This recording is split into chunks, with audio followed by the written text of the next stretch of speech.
Se está creando eso que se llama nuevo orden mundial, aunque fuera de las teorías conspirativas es muy sencillo definirlo. El nuevo orden mundial no es otra cosa que la implantación de un poder supranacional, basándose precisamente en esas organizaciones supranacionales que están creadas desde el fin de la Segunda Guerra Mundial, en concreto a raíz de los pactos de Bretton Woods, año 44. Tenemos la Unión Europea, Fondo Monetario Internacional, Banco Mundial, la ONU misma y todas sus subdivisiones. Y lo que está claro que busca es implantar una nueva humanidad, un único mundo, con un único gobierno, con una única religión, un único sistema económico. Pero para eso tenemos que eliminar el ser humano anterior.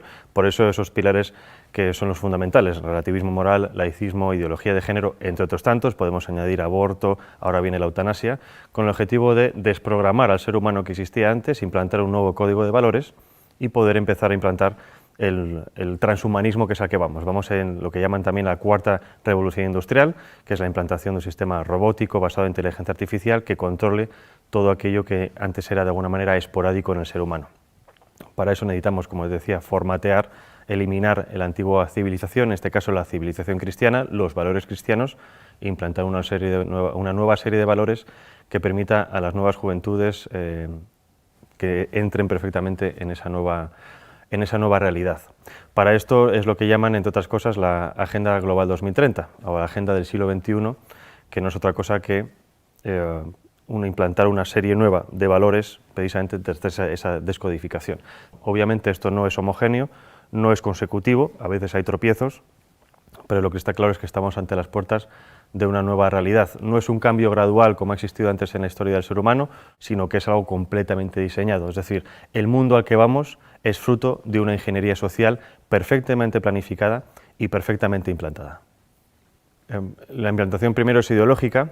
La ideología sirve primero para desestabilizar una nación. Si nos atendemos, por ejemplo, a Yuri Bezmenov, el antiguo agente del KGB que emigró a Estados Unidos y que contó precisamente esos procesos por los cuales se puede desestabilizar una nación, que es desestabilización, desmoralización, crisis y normalización.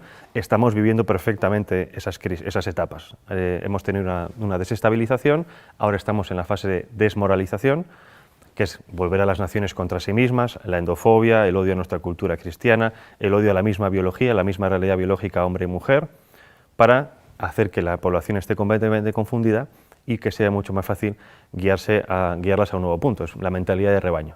Ahora bien, primero es la ideología, segundo es lo demás: implantación social, económica, política, tecnológica, medioambiental, sanitaria, alimenticia. Todo esto está perfectamente diseñado. En la página del Foro Económico Mundial tienen perfectamente diseñado cuál va a ser el nuevo mundo. No dejan nada fuera. Lo sorprendente y lo llamativo es que está todo perfectamente entrelazado y todo perfectamente conectado, porque si tocamos todos los puntos, la salud, la educación, la ciencia, todo eso les va a permitir guiar, digamos, todo de forma paralela, todo hacia un mismo punto. Aunque en la realidad, obviamente, sabemos que hay gobiernos nacionales, en la práctica, gran parte de estos gobiernos nacionales para nada están trabajando para el bien de sus naciones, sino que trabajan precisamente para los intereses de estos globalistas. Lo hemos visto con el gobierno de Sánchez, lo estamos viendo en otros países, por ejemplo también en Iberoamérica. El aborto es algo que está en la Agenda Global 2030, que está incrustado en el ADN de los globalistas y que lo quieren promocionar a todo coste. El aborto, para que lo entendamos, es una política de Estado. El aborto se aplica desde el año 74 a través del informe de Kissinger, que viene precedido de un informe de la Fundación Rockefeller del año 72, que viene precedido de unas declaraciones de Robert McNamara, el que fue secretario de Defensa con Nixon y que en el año 68 pasó a ser presidente del Banco Mundial, en el que decían que debido al auge o debido a la expansión poblacional de ciertos territorios, en concreto África o Asia, ese auge demográfico podía reducir los recursos naturales necesarios para el imperio, en este caso Estados Unidos. Había que promocionar el aborto como una política de Estado para despoblar esos territorios con el objetivo de que de la presión demográfica no consumir estos recursos en muy corto tiempo. ¿Qué pasa? Obviamente, si entendemos esto como una política de Estado, obviamente no se puede vender al resto de la población diciendo ustedes van a dejar de tener hijos porque a nosotros nos interesan los recursos que ustedes tienen. Lo que se hace es un marketing político. Y esto es como nos están vendiendo todo. El aborto es un interés de Estado, es un interés geoestratégico. Todas las demás propuestas que tenemos hoy en día, ideología de género, ecología o esta nueva religión medioambiental, todo eso es lo mismo. Son políticas de Estado que nos lo venden para el gran público con un marketing político para que la gente lo acepte.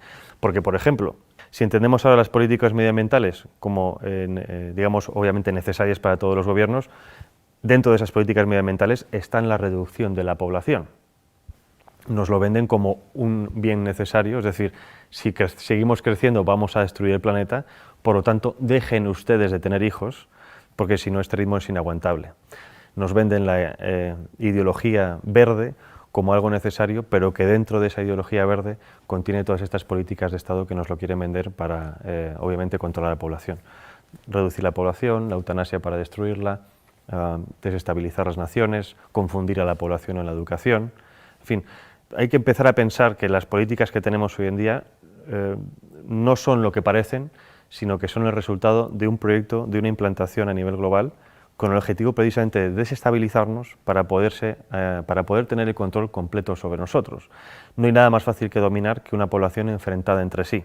Por eso es tan importante entender cómo funciona la aplicación de las políticas, cómo funcionan las élites supranacionales, para poder entender qué tipo de política se nos está aplicando a nivel nacional y local. El enemigo a abatir por esta élite supranacional o globalista no es otra cosa que el ser humano. Es decir, hay un desprecio absoluto por parte de las élites por el ser humano corriente, no solo en las élites supranacionales, también las tenemos en las élites nacionales. Y obviamente para destruir a esa parte de la población, no en el sentido físico, sino en el sentido psicológico, hay que atacar obviamente sus creencias, sus bases morales, y en este caso primero es destruir las naciones y obviamente la religión. Hay un objetivo que es crear una religión única. Es decir, las religiones tradicionales son un escollo para ese nuevo orden mundial, para la consecución de ese poder político. Si eliminamos la religión, estamos eliminando obviamente una vía de escape muy humana que de alguna manera evita que llegues al control mental de las personas. Podremos controlarlas físicamente, pero la religión permite que esas personas se puedan evadir a otro plano y obviamente también contienen unos códigos ético-morales muy firmes que están completamente enfrentados ante los códigos morales que nos quieren implantar. En este caso, la religión católica o la Iglesia católica es el enemigo a batir desde hace siglos. Ya no solo hablo de la masonería, sino de muchísimas personas. Es decir, es necesario hacer caer esa civilización cristiana para poder implantar una nueva civilización. Y esto no lo estoy diciendo yo, lo ha dicho, por ejemplo, incluso Hillary Clinton en unas declaraciones antes de las elecciones de 2016, en las que decía que las religiones eran un escollo, que había como por cualquier vía había que acabar con ellas e implantar una nueva religión. Ya seamos si podemos pensar en una religión de Estado, en unas nuevas religiones New Age, en fin, todo este tipo de prácticas pseudo-religiosas que nos están implantando con el objetivo de que realmente no estemos pensando en lo importante. El objetivo en general cuando hablo de la humanidad es el control absoluto de la población, pero no solo hablo de control digamos policial, sino control de lo que se consume, de lo que se piensa, de lo que se educa, de lo que se ve. Más o menos yo creo que todo el mundo tiene en la cabeza esta realidad porque es un poco lo que estamos viendo. Nos censuran las redes sociales, nos censuran medios de comunicación, censuran incluso en los mismos colegios y esto no es otra cosa que poner barreras. Entonces necesitan acabar con todo eso para poder tener el control. Obviamente cuando hablo de Soros como uno de los principales promotores de este nuevo orden mundial, lo dejo muy claro, uno de los principales, o digamos una de las caras visibles. Yo creo que si conocemos a Soros tanto, es porque a Soros se le permite mostrarse. ¿Con esto qué quiero decir? Con esto digo que los verdaderamente poderosos están en la sombra. Ahora bien, si Soros, digamos que trabaja en el lado social, quiero decir la sociedad civil, es decir, es un experto en modificación de conciencias. Para eso trabaja en la ventana de Overton. La ventana de Overton es una herramienta que nos permite transformar lo imposible en un hecho factible. Y hay varias fases. Obviamente primero viene la propaganda, la ideología. Para eso se crean y se financian think tanks, fundaciones, asociaciones que generen supuestos documentos científicos, oficiales, estudios, etcétera, de los cuales después se hagan eco los medios de comunicación. Esos medios de comunicación llegan a las masas a base de repetición de estos estudios, estos conceptos, estas ideologías, acaban, si no aceptando como propias esas ideologías o pensamientos, sí aceptándolos diciendo que es algo como ya existe y lo ven por todas partes, es algo que hay que aceptar. Una vez llegamos a esa tercera fase, viene la cuarta fase, que es la de los políticos. Los políticos, obviamente, con el interés partidista de continuar en el poder, se hacen supuesto eco de esas reclamaciones supuestamente sociales y, obviamente, después el quinto, que es la transformación en leyes, la legislación. Entonces, esos 5 pasos es lo que se ha seguido con muchísimas cosas. Tenemos el aborto, tenemos el matrimonio homosexual, ahora tenemos ya ha empezado la eutanasia y el siguiente paso es la pedofilia. Y esto es pura matemática, es ciencia política y siempre funciona.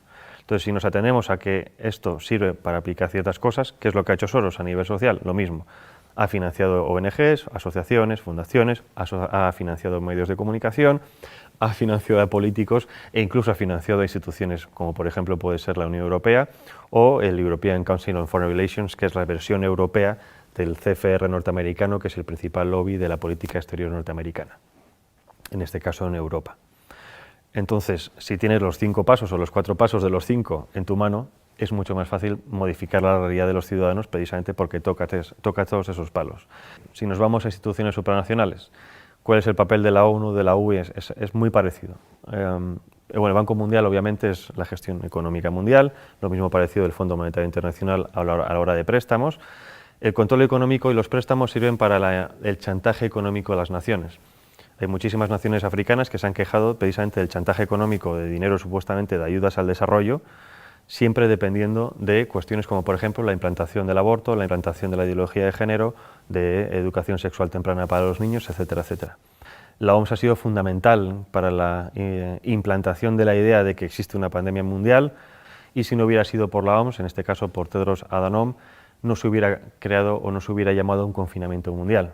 Primera vez en la historia que los ciudadanos de este planeta hemos visto cómo en todas las naciones se seguían los mismos pasos. Es decir, nada ha conseguido antes que realmente hubiera una coordinación nunca antes vista a nivel global.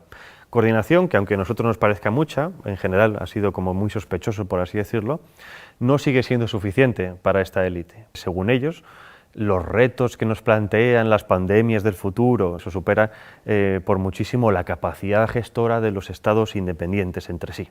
Es decir, que como no hemos sabido gestionar el coronavirus, es necesario que cedamos más nuestra soberanía a estos entes supranacionales, que ellos saben sí realmente lo que nosotros tenemos que hacer. Llevarnos a ese buen camino, a guiarnos como si fueran un dios, porque nosotros como ciudadanos comunes somos demasiado estúpidos para valernos por nosotros mismos. Las redes sociales han sido siempre una herramienta fundamental en el tema de la comunicación, pero como todo avance tecnológico tiene siempre su cara y su cruz. Como todo avance tecnológico nos lo venden que es bueno para poder hablar con nuestros familiares, que están en contacto con gente de todo el mundo, pero el problema, el contrapeso es el control absoluto, ¿no? Ya no solo el control de lo que hacemos, sino incluso de nuestros pensamientos, porque muchas veces decimos cosas en redes sociales que quizás fuera de un ámbito demasiado privado, ¿no? Y eso es precisamente a donde van ahora con el tema de la censura.